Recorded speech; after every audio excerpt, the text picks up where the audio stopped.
यीशु मसीह के नाम से आप सभी को सलाम और मैं स्वागत करता हूं होप चैनल हिंदी में इस खास प्रोग्राम में, इस खास संदेश में जो हम आत्मिक सफ़र में है।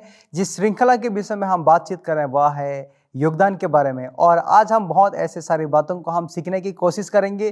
तो आइए हम इस संदेश को सुनने से पहले हम परमेश्वर पिता को आमंत्रित करें और इस यात्रा में हम उन्हीं के साथ हम उस सफ़र में कामयाब पाएँ।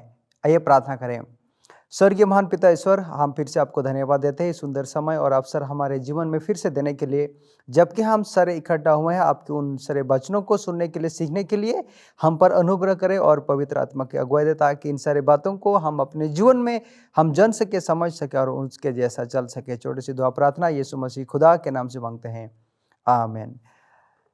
आज हम एक खास व्यक्ति के विषय में हम बातचीत करने जाएंगे, और वो ऐसा खास ही व्यक्ति नहीं है। उन्होंने अपने इस जीवन में आत्मिक सफ़र में बहुत मेहनत किया और बहुत ही दिलचस्प आदमी हैं, और उसके विषय में हम कुछ बातों को ध्यान देंगे कि उसका योगदान क्या रहा, उसका क्या बात रहा, उनके जीवन से हम क्या क्या सीख सकते हैं और क्या सीखनी चाहिए हमें उनके जीवन से। आज का जो वचन या पद मैं आपके लिए मैं पढ़ना चाहूँगा वो मैंने लिया है पहला तीमुथियुस उसका 1 और उसका 15 में। पहला तीमुथी उसका 1 और उसका 15 में ऐसा दिया गया है। मैं आपके लिए पढ़ा हूँ, मेरे साथ निकाल सकते हैं। यह बात सच और इस प्रकार से मानने के योग्य है कि मसीह यीशु पापियों का उद्धार करने के लिए जगत में आया, जिसमें सबसे बड़ा मैं हूँ। सबसे बड़ा मैं हूँ। यहाँ पे पौल अपना एक भाई, अपना एक खास दोस्त जो यीशु मसीह का चेला तीमुथियुस को ये खत, ये चिट्ठी दे रहा है और उन्हें बता रहा है कि सबसे बड़ा पापियों में मैं ही हूँ। यीशु मसीह तो जगत में उद्धार करने के लिए आया है। आइए हम उस बातों को ध्यान देंगे कि पौलुस क्यों ये बात कह रहा है, क्यों अपने आप को एक बड़ा पापी कह रहा है। प्रेरितों का किताब अगर हम निकालते हैं उसका 9 अध्याय, तो हमें यहाँ पे साफ तौर पे हम पाते हैं कि पौलुस का पहले जो नाम है वो शाऊल था। हाँ, आपने सही सुना, पौलुस का जो पहला नाम था वो था शाऊल। और अगर आप पहली बार पौल के नाम को सुन रहे हैं तो आपको ये जानना बहुत जरूरी है कि पौल कैसे शाऊल से पौल बन गया, कौन और कैसे उसका नाम की परिवर्तन हो गया। आइए हम उन बातों को ध्यान देंगे। शाऊल जो अब तक 9 का मैं पहला आयत पढ़ रहा हूं कि अब तक प्रभु के चेलों को धमकाने और घात करने की धुन में था, महायाजक के पास आया। ये इस बात को हम ध्यान देंगे कि यहाँ पे उन सारे बातों को दोहराया गया है कि पौलुस क्या क्या करता था। ओके, तो ये पौलुस, इसका जन्म तुर्की में हुआ था। जो उस समय के जो नाम है वो बाइबल में है कि तरसुस में उसका पैदाइश हुआ था, लेकिन आज के तारीख में हम उसको देखते हैं या जानते हैं वो है तुर्की में। ओके, तो ये उसका पैदाइश एक यहूदी परिवार से ही था, एक यहूदी से ही था। और आपको मालूम होगा ये जो नए नियम के जो 27 पुस्तकें हैं उनमें से 13 पुस्तकें पौलुस खुद स्वयं या उनके जीवन से जो कुछ घटना हुई है, जो कुछ सुसमाचार उन्होंने अपने लोगों के साथ साझा की, उनकी विवरण हम यहाँ पे पाते हैं। यानी कि 14 अलग किताबों में से हम 4 किताबें हम सुसमाचार कहते हैं, मत्ती, मार्क, लूक, यूहन्ना। और उनमें इसे जो प्रेरितों का किताब, इनमें हम देखते हैं कि प्रेरितों का काम, परमेश्वर जब स्वर्ग ग्रहण चले के या स्वर्ग में चले जाने के बाद ये जो चेले थे, ये लोग पवित्र आत्मा में परिपूर्ण होकर ये लोग समारिया, जेरूशलेम और अपने अपने जगह में ये लोग बांटे गए थे कि परमेश्वर के काम को कैसे वे लोग करें। लेकिन उस समय में क्या हुआ था कि ये सारे लोग अलग अलग जगह में जाते थे और आपको मालूम हुआ होगा कि अंतुकिया में यहाँ पे पहले जो लोग परमेश्वर को स्वीकार करते हैं, ये लोग मसीह करके पहचाने जाते हैं, यानी कि क्रिश्चियन करके। लेकिन उस समय में एक बहुत बड़ा एक विवाद हुआ क्या करता था कि क्योंकि वहाँ पे यहूदी का एक प्रचलन था, उनका सारी चीज़ों में उनका ही हाथ हुआ क्या करता था। लेकिन क्या हो गया कि कुछ लोग यीशु मसीह के नाम से बपतिस्मा लेने लगे, यीशु मसीह के नाम से प्रचार करने लगे, और ये मानना था यहूदियों का परमेश्वर यीशु मसीह कभी नहीं हो सकता है। यहूदियों का परमेश्वर सिर्फ एक ही परमेश्वर है जो स्वर्ग में है। तो बहुत यहूदी लोग, इनमें यहूदी में से हम देखते हैं अलग अलग लोग, जो सनहेद्रिन के कुछ झुंड के लोग हुआ क्या करते थे, सदूसीस थे और फरीसीस थे। तो ये सारे लोग अब कभी भी दूसरे लोगों को पसंद नहीं करते थे, यानी कि जो लोग यीशु मसीह पे विश्वास करते थे ये लोग उनको सताते थे। और जैसे कि इस प्रेरित को किताब में हम देखते हैं कि कैसे मसीही लोगों को उस समय में पहले कलीसिया के लोगों पर कितना बड़ा अत्याचार हुआ था, और ये लोग बंदी गृह में भी डाल दिए गए थे। जैसे कि आज के अध्ययन में हम जानेंगे कि पौलुस ऐसा ही व्यक्ति नहीं था कि मतलब वो यीशु मसीह को स्वीकार और ग्रहण किया। उसके लिए एक बहुत बड़ी बात थी कि यीशु मसीह को अपने जीवन में उद्धारकर्ता के रूप में ग्रहण करना। तो क्या हुआ था, आइए हम कुछ बातों को ध्यान देंगे कि तो हम यहाँ पे बातचीत कर रहे हैं कि ये जो पौलुस थे, ये लोगों को अलग अलग कलीसिया में जाके, अलग अलग सिनागोग में जाके लोगों को सता रहा था, क्योंकि उस समय में ये जो लोग थे अन्य जातीय के लोग, ये लोग मसीह को ग्रहण किया था। और ये प्रेरितों का काम में हम पौलुस की उन सारे जीवनों को देखते हैं, और हम यहाँ पे ये तुलना करते हैं कि पौलुस को इसलिए चुना गया था, परमेश्वर इसीलिए चुनता है ताकि पौलुस अन्य जातीय ये जो लोग हैं उनको ये संदेश दे सके कि परमेश्वर कौन है। और बाकी जो चेले थे ये लोग यहूदिया के घराने के लिए भेजे गए थे। आइए हम कुछ बातों को ध्यान देंगे कि पौलुस वो उस समय में ग्रीक भाषा में वो बातचीत करता था, ग्रीक भाषा में उसका ज्ञान था। और वो वहाँ उस समय में जो दो बड़े बड़े शहर हुआ क्या करता था, एक था दमस्कस, या ये जो हम बोलेंगे कि दमिश्क में, और दूसरा था वो अंतुकिया में। तो पौलुस उस पहले समय के एक मिशनरी हो गए उस समय के लोगों में, और उनका ये जो हृदय परिवर्तन यहाँ पे हम देखेंगे उसका 5 में कैसे उसको स्वर्ग से एक आवाज मिलता है। क्या हुआ था, आइए हम कुछ बातों को ध्यान देंगे कि जब पौलुस चल पड़ा था कि दमिश्क में कि वहाँ पे लोगों को सताए, तो रास्ता में क्या हो गया कि परमेश्वर को एक तेज रोशनी उस पर छा गया और पौलुस गिर गया वहाँ पे। और गिरने के बाद वो देख नहीं पा रहा था कि क्या हो गया। तो परमेश्वर ने एक नबी को चुनता है, एक प्रभु के दास को यहाँ पे चुनता है, और वो उसका नाम है, हम 9:10 में पाते हैं, हनन्याह करके एक व्यक्ति को। और इसको बुलाया जाता है कि जा, मैंने उस व्यक्ति को चुना है। किसको? पौलुस को चुना है, और वो अभी कुछ देख नहीं पा रहा है, और जाके तू उसका आँख को खोल दे। और वहाँ पे ही क्या होता है कि पौलुस को अपनी आँख की रोशनी को फिर से वापस मिलता है। और वापस मिलने के बाद जब हम देखते हैं, तब पौल अभी दूसरा जगह में जाके वो प्रचार करता है। और जिस जगह में पौलुस लोगों को सता रहा था, जिस जगह में पौलुस वहाँ के लोगों को अत्याचार कर रहा था, वहाँ पे जाके वो प्रचार कर रहा है यीशु मसीह के बारे में। और लोग अचंभित हो गए कि यही वो व्यक्ति जो हमें सता रहा था, हमें अत्याचार करता था, कि यीशु मसीह के बारे में प्रचार मत करो, यीशु मसीह के बारे में कुछ मत बताओ। क्योंकि ये फरीसी लोग उस समय में, क्योंकि ये पौलुस भी उस फरीसी के झुंड के ही एक लोग था, एक आदमी हुआ क्या करता था। और उस समय के लोगों को यह पसंद नहीं था कि कोई भी व्यक्ति यीशु मसीह के बारे में प्रचार करे। तो ये पौलुस आगे बताता है कि उसका जो गुरु था, उसका जिसके द्वारा से उनको इस यीशु मसीह के बारे में पता चलता है वो हम पाते हैं प्रेरितों का किताब 22 का 3 में।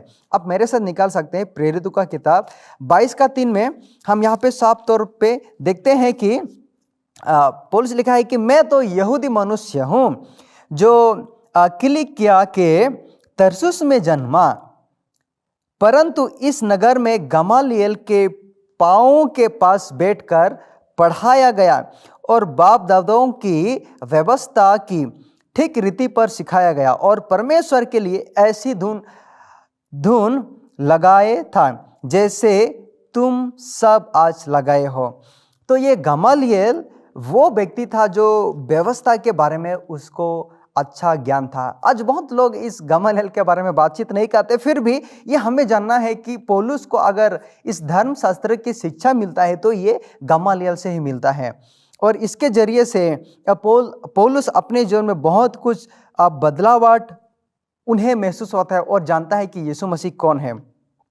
जैसे कि हम बातचीत कर रहे थे कि पौलुस उस समूह के लोगों में से था, फरीसीस के लोगों में से था, और उन्हें यह पसंद नहीं था कि यीशु मसीह को कोई उद्धारकर्ता के रूप में ग्रहण करे। लेकिन पौलुस अब अपने स्वयं जीवन में भी यीशु मसीह को उद्धारकर्ता के रूप में ग्रहण किया।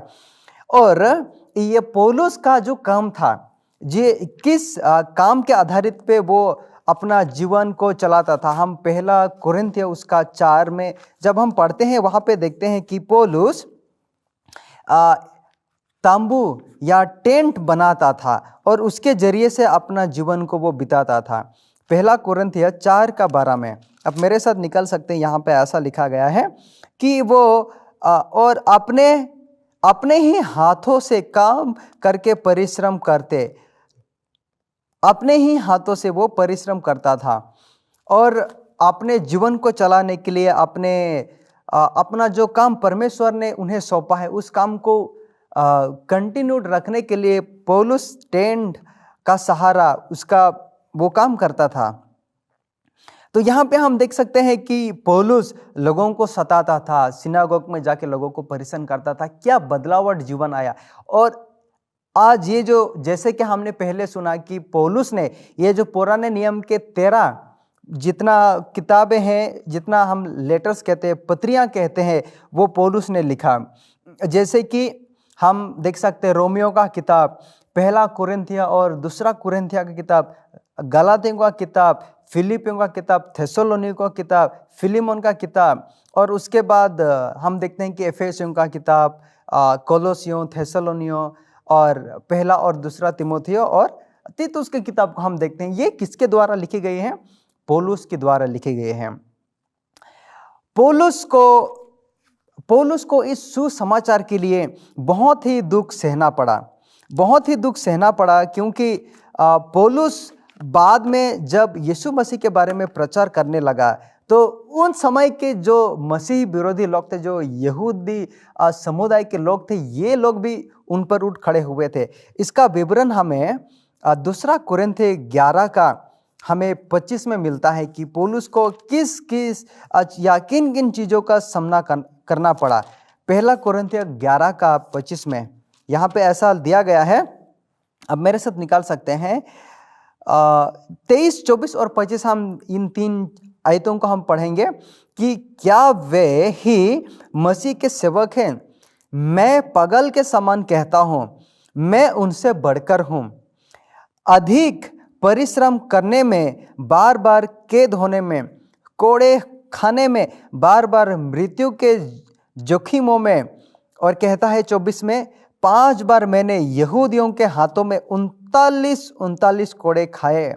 यानी कि 5 बार 39 कोड़े को अगर हम उसको जोड़ते हैं तो 195 बार उसको कोड़े मिला था। 3 बार मैंने बेत खाई और 1 बार मुझ पर पथराव किया गया। 3 बार जहाज जिन पर मैं चढ़ा था टूट गया। 1 रात दिन में मैंने समुद्र में कटा। आगे 26 में कहता है मैं बार बार यात्राओं में, नदियों में, जोखिमों में, डाकुओं के जोखिमों में, अपने जाति वालों से जोखिमों में, अन्य जातियों से जोखिमों में, नगर के नगरों के जोखिमों में, जंगल के जोखिमों में, समुद्रों के जोखिमों में, झूठे भाइयों के बीच में जोखिमों में रहा।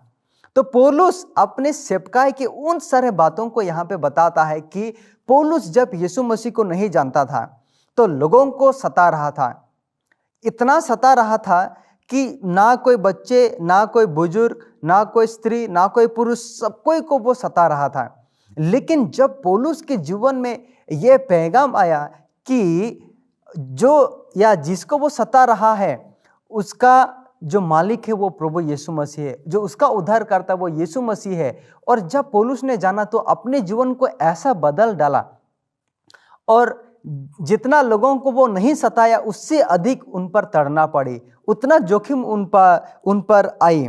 और पौलुस कभी भी अपने जीवन में शिकायत नहीं किया।